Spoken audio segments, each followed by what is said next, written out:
Bonjour à tous, nous sommes le dimanche 14 juin. C'est la fête Dieu, le Corpus Christi.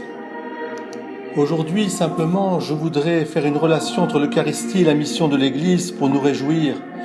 Dans son message pour la Journée mondiale des missions en 2004, Saint Jean-Paul II disait « Autour du Christ eucharistique, l'Église grandit comme un peuple, comme un temple, comme une famille de Dieu, une, sainte, catholique et apostolique.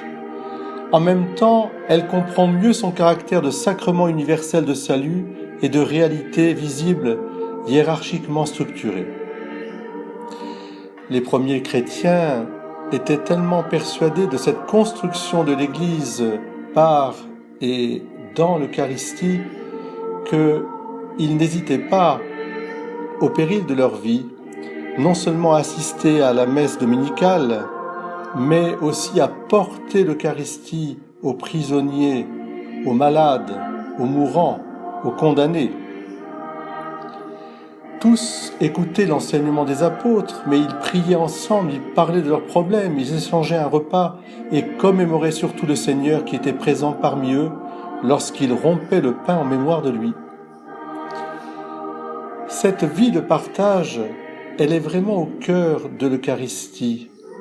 C'est pour ça qu'on peut dire que l'Eucharistie construit l'Église et l'envoie toujours sur les chemins de la vie pour aider, apporter la bonne nouvelle du salut, soulager, consoler.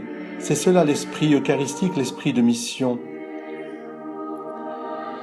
L'Eucharistie perdrait beaucoup de sa signification si elle n'inspirait pas cette compassion, cette pitié, cet amour. Cela est exprimé de belle façon dans les Actes des Apôtres au chapitre 4, verset 34, lorsque saint Luc rapporte qu'il n'y avait parmi eux aucun indigent. Eh bien, les premiers pères de l'Église aussi ont beaucoup insisté sur cette édification de la communauté et sur la dimension sociale de l'Eucharistie. Tu veux honorer le corps du Christ, dit saint Jean Chrysostome, ne le méprise pas lorsqu'il est nu. Ne l'honore pas ici dans l'Église par des tissus de soie, tandis que tu le laisses souffrir du froid et du manque de vêtements. Car celui qui a dit « Ceci est mon corps » et qui l'a réalisé en le disant, c'est lui qui a dit « Vous m'avez vu avoir faim et vous ne m'avez pas donné à manger. Quel avantage y a-t-il à ce que la table du Christ soit chargée de vases d'or?